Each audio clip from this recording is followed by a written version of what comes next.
China menegaskan bahwa BRICS dibentuk dengan tujuan untuk memperkuat kerjasama antar negara-negara berkembang, bukan untuk mencari konfrontasi.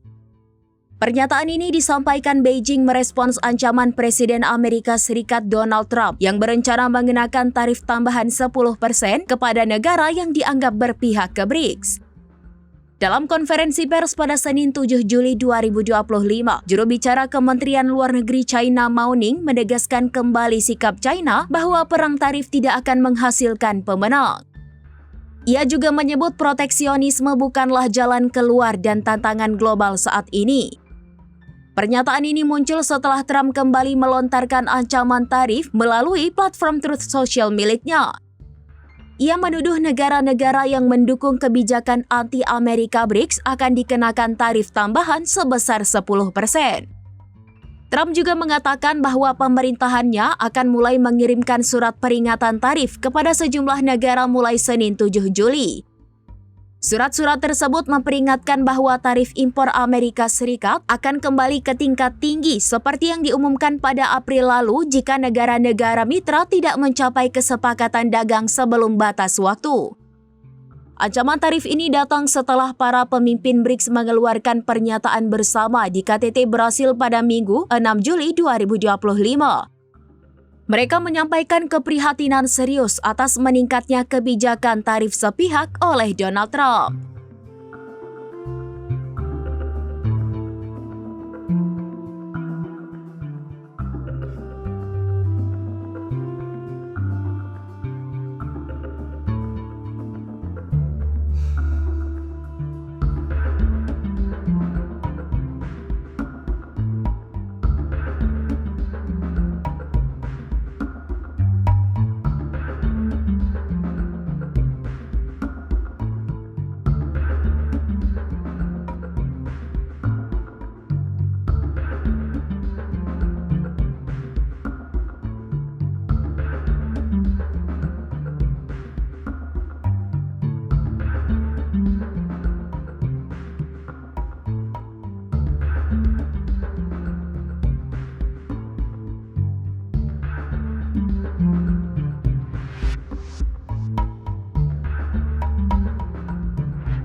Download Tribun X sekarang, menghadirkan lokal menjadi Indonesia.